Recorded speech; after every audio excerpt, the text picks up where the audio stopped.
Hello, my name is Miles, and this is Steam Graveyard, the gaming series where I look at the games that have fallen through the cracks on the Steam store.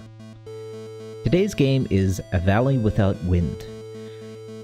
This is hard to describe. The store page says that it is a Metroidvania roguelike with procedurally generated levels and entire worlds.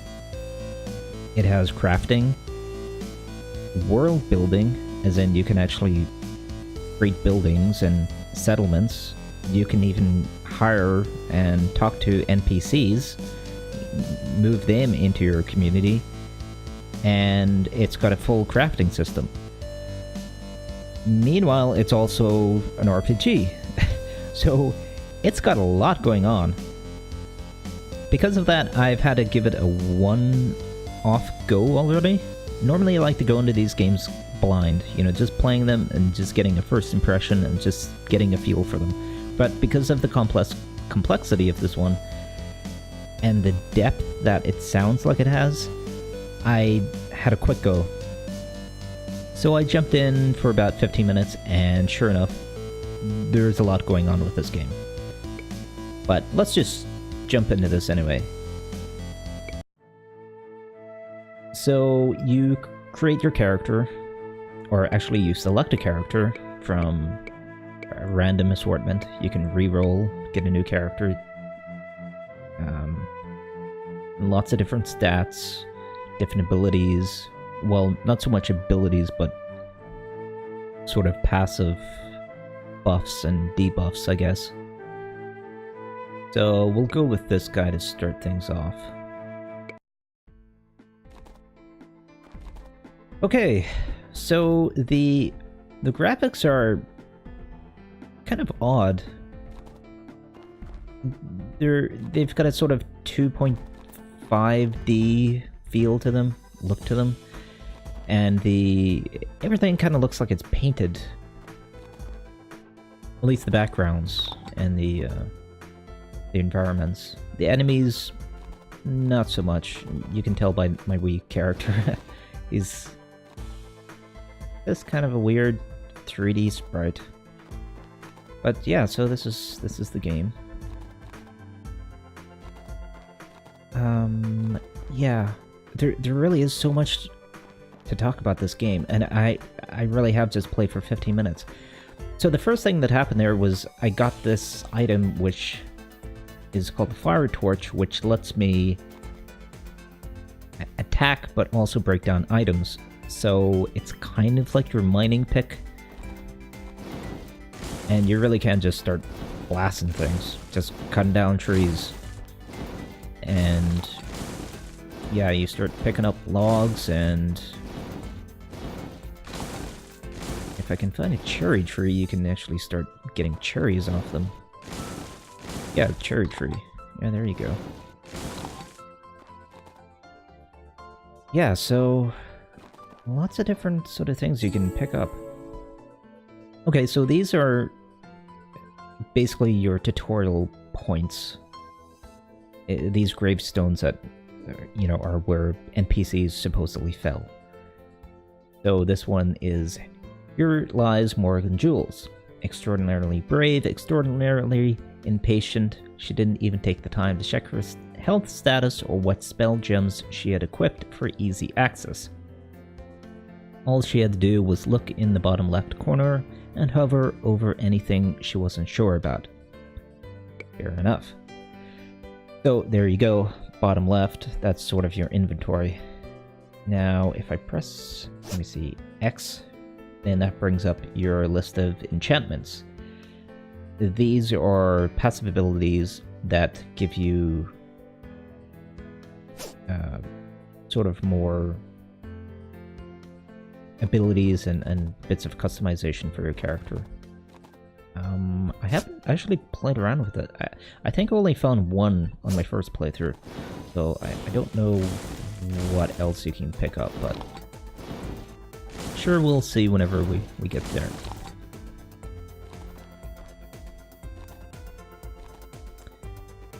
Much like in Metroidvania, you do have your maps that are very important. at the top left and bottom right. So you can clearly see where you are, what you've explored. It does have a very Terraria feel to it, except you can't, you know, destroy the ground or anything like that, or start digging through things. As far as I know, though, this was a couple of years before Terraria. Maybe even before Minecraft really took off as well. So here's another gravestone. This person was crushed under a pile of crates while trying to harvest some granite, survived by his beloved wife and 3 turtles. If only he had remembered his Fire Touch spell gem. So Fire Touch is the basic spell that you start off with. This is the one that is mainly used for crafting, but can also be used for attacking. Actually, I meant harvesting, not crafting. Oh, another gravestone. Okay, Annette Lake forgot to eat while harvesting ingredients. She didn't look in her crafting stockpile while pushing C. She didn't know she had more than enough. It's always good to gather materials when you can, but she was downright obsessed. What a shame. You only need so many rocks after all. Okay, so... E. Okay, so this is your crafting inventory.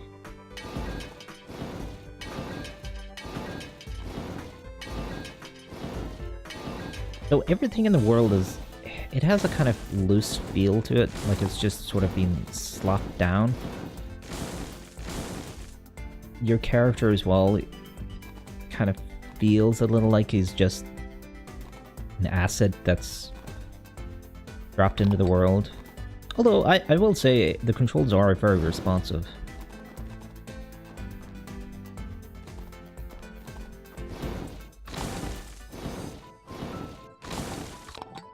So, yeah, just like the Wii tutorial thing said, you know, you could just spend all day gathering and then getting all these materials that you don't really need. Okay, this person is Jane Yenny? Fell into an acid lake and couldn't climb out.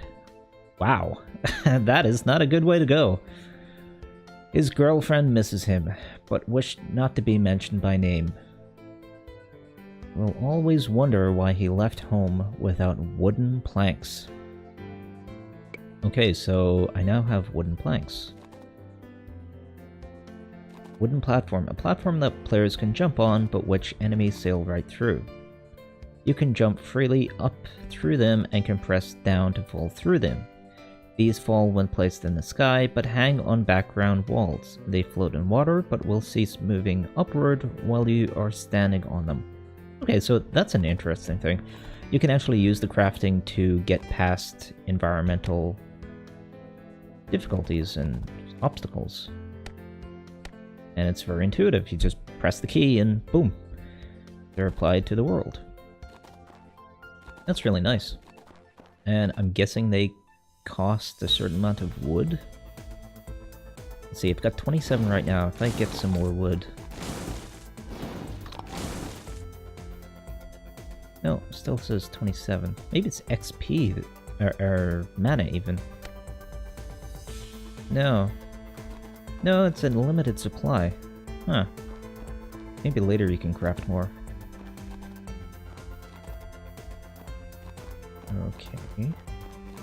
And again, totally different reason to put those planks up, because you've got to go upward, increase your jump height with them. So, yeah, there's a lot of variety already. I'm not sure. Was that little sparkle thing always with me? I'm not sure. Okay, so you've got the outside environments, but then you've also got these indoor ones. And again, everything is randomly generated, so it's different every time you play. I will say that so far everything looks pretty much the same, so I'm guessing that this is just sort of a tutorial area to kind of get you used to things. But yeah, let's see what's inside this first building. Don't worry, you're safe while reading this. Abandoned buildings like this are all over the place and usually have at least one stash room with useful treasure. Stashes are yellow on your dungeon map, which is at the bottom right of your screen, and your goal is quickly find them and then get back to questing. The mini-map on the upper left, boop, helps you navigate. Green dots are passages you've used, while red dots are passages you have not entered. If you ever want more information about how the map works, just click the little question mark next to the dungeon map. Okay. There is this little planning button. Let me see. Chunk level 1. All the monsters in the chunk will have this level, so if you have not yet learned many spells of that level, you'll have a very hard time. Living Lieutenants 4. As you kill off the lieutenants of the overworld, the direct strength of the overworld is reduced and the continent and world level both go up. Continent level 1. When the continent level goes up, you will gain access to new rewards, and the strength of both your allies and general enemies will go up. Man, I'm a bit tongue-tied today. Yeah, okay, so chunk level, I think, is sort of like the shard of the world. Shards are basically, it's more of an MMO term. It's the sort of world that you're constantly, or currently in. So I'm guessing all of the enemies here are level 1, and there's 4 lieutenants, which means 4 mini-bosses. And the continent level is maybe like an overall progression. So I'm guessing that you beat the 4 lieutenants, and then fight a boss, and then the chunk level goes up by 1. Maybe. So, yeah, let's click this and just see what this actually says. Oh, this actually leads to a big rabbit hole. Okay, upgrading things. Okay, yeah, I'm not gonna go through everything in this game because there is a lot. I just want to kind of give a general impression and kind of show off, you know, what it's capable of.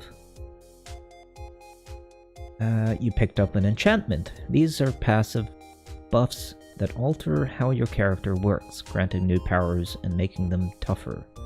To equip, press X. So yeah, this is the enchant screen that I mentioned. So this is a minor inner light enchantment, which just makes my character basically have a flashlight now. Oh, P. Okay, so you can pause the game as well.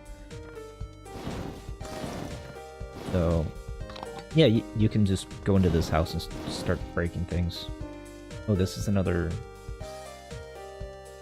I guess this is an urn in comparison to the graveyards, or gravestones that are outside. Okay, note to tenants, corpses should be buried at night. At least 20 meters from the building.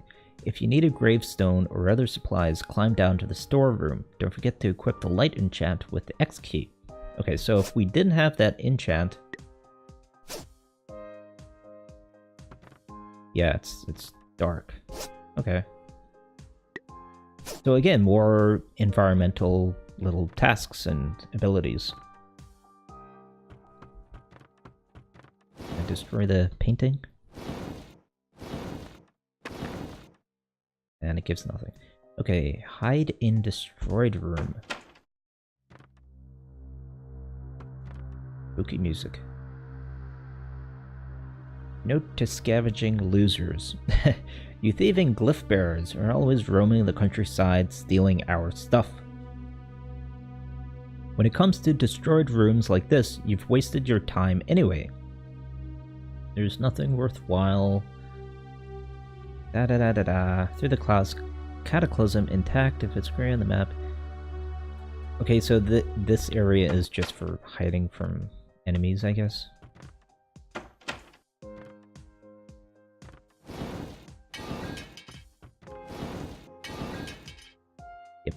Okay, so for just the first building in the game, there's a lot to explore.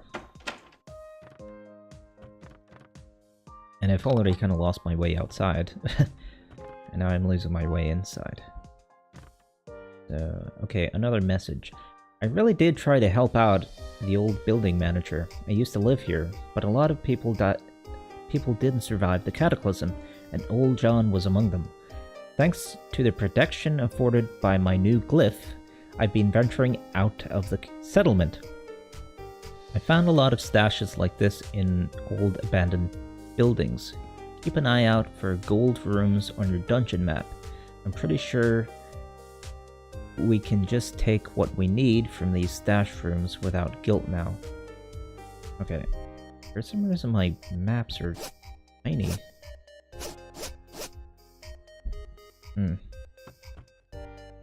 Okay. Store and dash. Oh, this is a new ability. A burst of speed that propels you forward 300 times your normal rate. Uses up mana. Okay. Ooh, cool. Oh wow, yeah, your mana actually regenerates very quick. Well, that'll be more handy outside. Oh, I didn't go in there.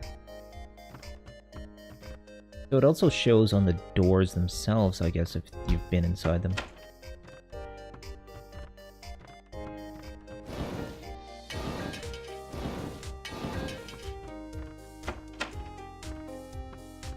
Yep, sure enough. Okay, so that's good. I'm not too fond of it just showing up on the map. So let's backtrack.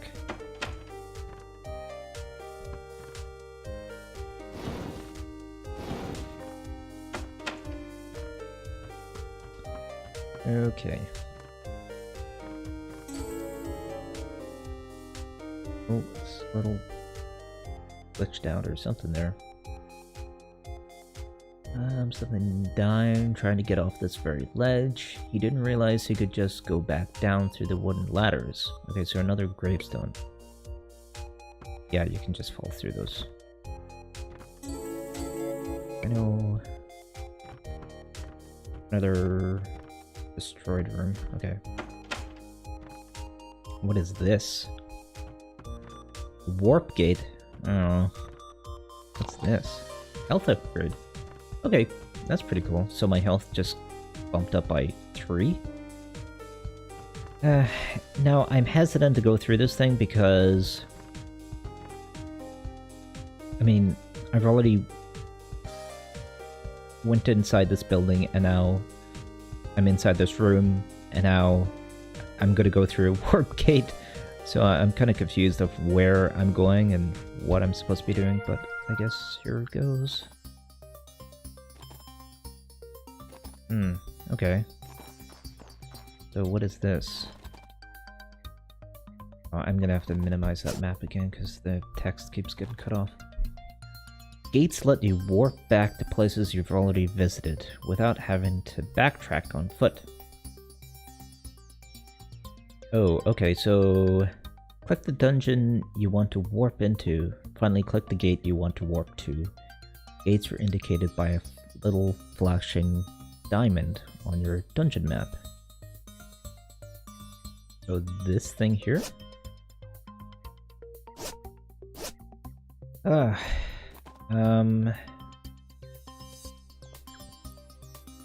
don't have to warp if you don't want to. You don't even have to step inside the warp gate to use the warp anyway. Okay. So how do I get back? Press the warp and... Oh, okay. Everything's so tiny, just shoved into the corner there. It's hard to see. Okay, yeah, find the stash room. Got it. So I'm guessing the stash room is down where the darkness was?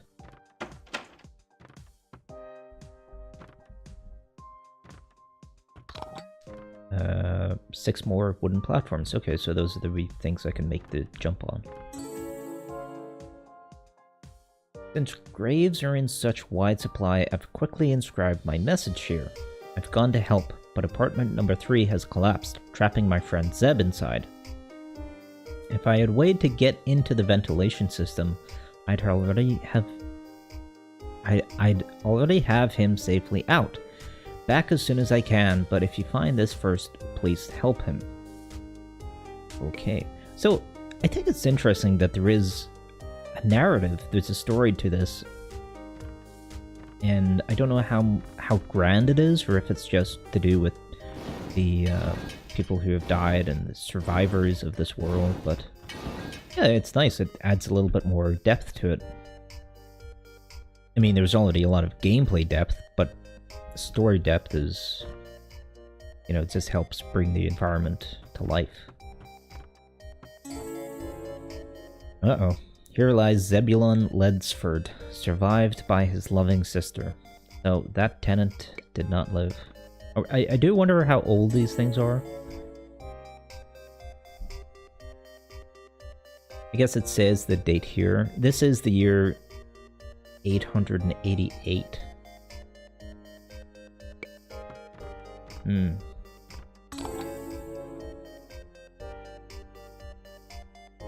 Okay, hey, neat, a long-range spell. You probably want to equip this in slot 1. Okay, so I now have ball lightning, which just fires wherever my cursor is.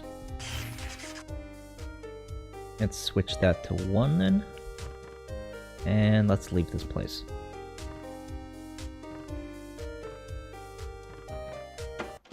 Okay, so that was the first environment done.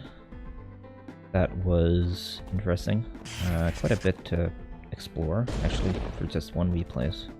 Oh yeah, and I've got the speed running now. How do I... Oh, there we go. So no, 4. 4 is now the button for cutting down trees and things like that. Okay, here lies Celeste Ledsford, mauled to death by red slime.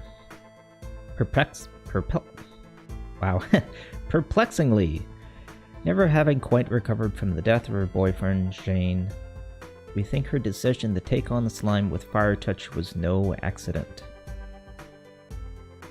So I'm guessing that was the woman who tried to save the guy, but decided, after knowing that her boyfriend died, basically took her own life.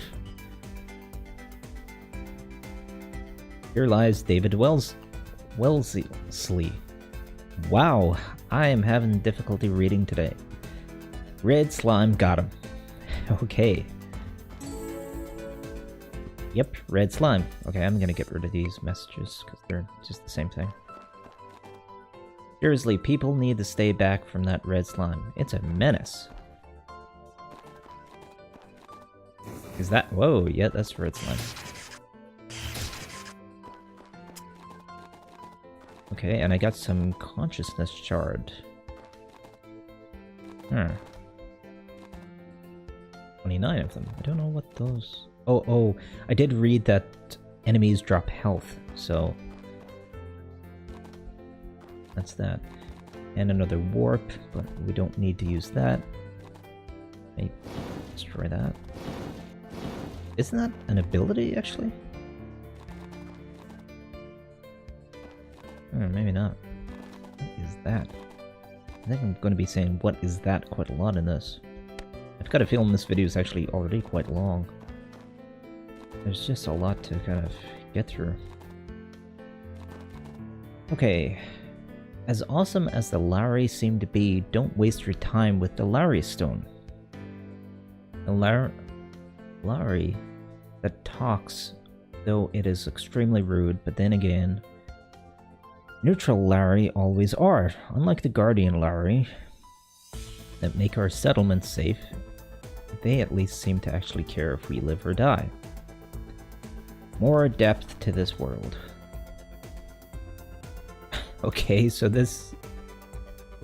Larry Stone is saying, your stupidity is only outweighed by your insignificance. Can I destroy it? Man, there is a lot to get through with this game. Also, I should point out that there is no actual end to it. It is just one of these games that go on forever.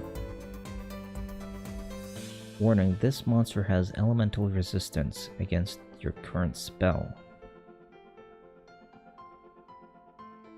You can pause the game and hover over monsters to learn more about their elemental strengths and weaknesses.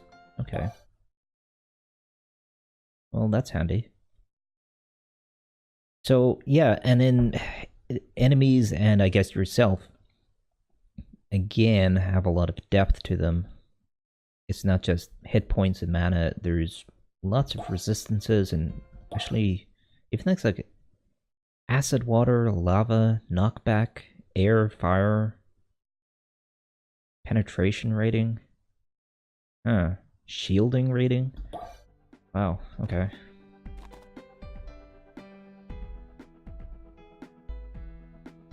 In the deeper caves, we have constructed a spell gem workbench.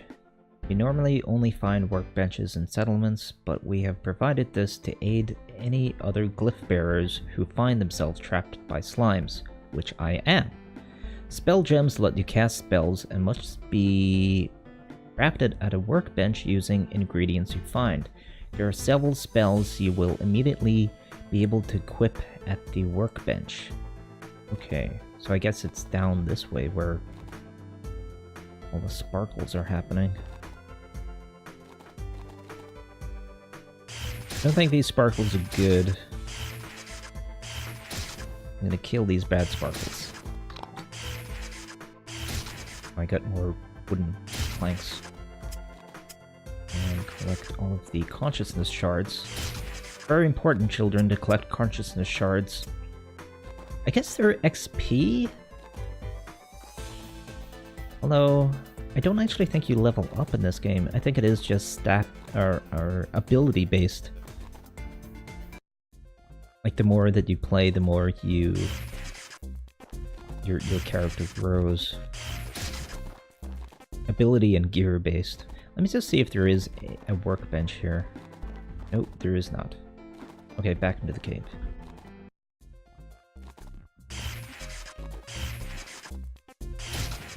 Yeah, so I mean, combat's okay. You know, you just target things and fire. It's fine. Like I said, controls are nice and responsive. You can do a lot of movements.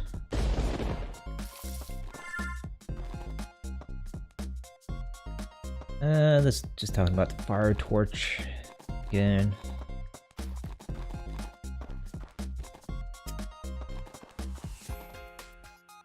Underground. Yeah, see, down here is where you're really supposed to be paying attention. I mean, you're supposed to be paying attention up here as well, but I know it's strange, you know. I mean, this whole game is odd. It's unique. Okay, the number one cause of glyph bearer death in these caves, so listen up. Foolishly leaping down into massive robots. Yeah, that'll do it. Okay, yeah, I see the robots. Oh, it should be pointed out that on top of everything else, this game has multiplayer. I think it's just co-op. I don't think there is any sort of competitive element to it.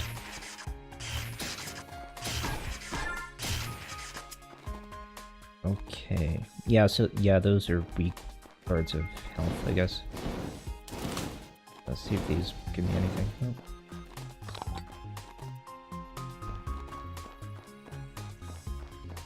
Okay, so the top left map is starting to actually really help out now because this game's kind of grown. Alright, even the robots are taking damage from the acid water now. Oh. Oh. Oh. Blanket.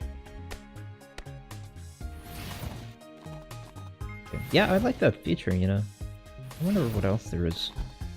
What else you can use, you know, different objects to interact with the environment. Oh, warning, mini-boss. 2 mini-bosses. Oh, fine. Okay, let's see if we can get past these guys and maybe get some more abilities. Oops. Barely visible spiders. Or, no, bats even. 8. Huh. Okay, so it's saying 48 more to kill for next unlock. I wonder if that's for the chunk? Well, the planning's gone. Okay, so I guess planning's only for outside. I think it's mainly for settlement building. Maybe crafting. But yeah, that 48 thing might be 48 more 48 more bats and then you get an ability, or everything levels up in the world. Or you level up? I don't know.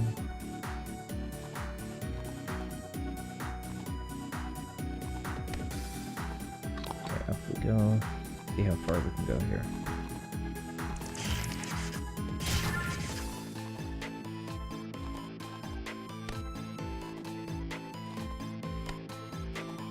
It's actually quite clever having these platforms because since the game is randomized, even if the platforming section that you're in is just poorly made, just randomly created, you can still get past everything because you just make your own platforming. Okay, it didn't seem like I could get past there, so I'm guessing the bosses are in the last section. I couldn't get past. What is that yellow? Or that red? Wait, red means that there's a entrance.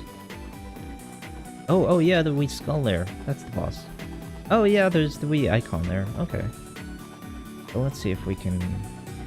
Oh yeah, there's a wee crack there.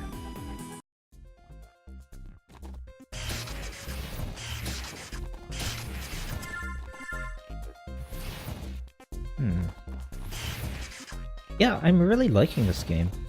It's so odd. And again, there's so much still to get through. I'm actually not sure how much of this video I'm going to show, if I'm going to show everything, or... Oh, wow, okay, well, that's a good end point. Okay, a truly magnificent death. So being a roguelike, you know, you're not supposed to live forever.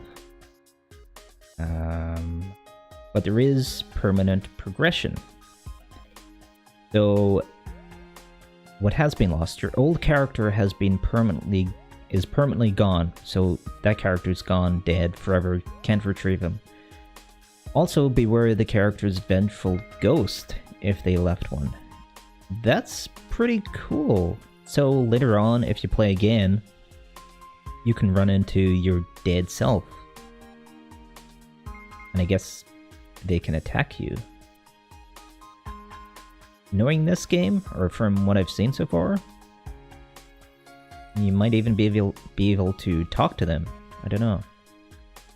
What has been retained, all your items, enchants, and general progress in the world will pass to the next character. So dust yourself off and get back into the fray. Yeah, so it's got pretty good progression, so that even if you die, you can still, you know, you still retain quite a bit. And then you just pick a new character, enter the same world. Yeah. It's already mapped out for me, it seems.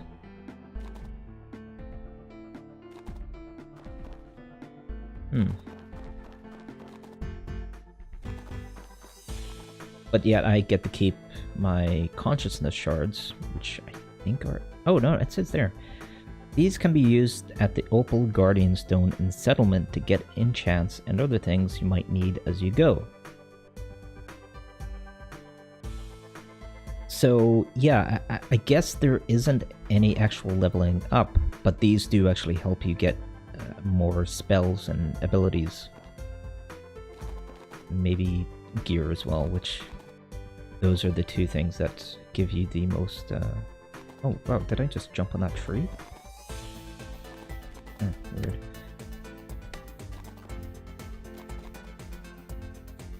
Yeah, so you level up your character basically through new gear and abilities. But let's see. Yeah, that's fun. Even my obstacles are still there.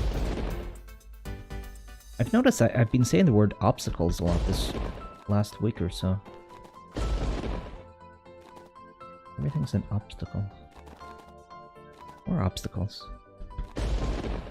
Okay, yeah, I think this is a good place to stop.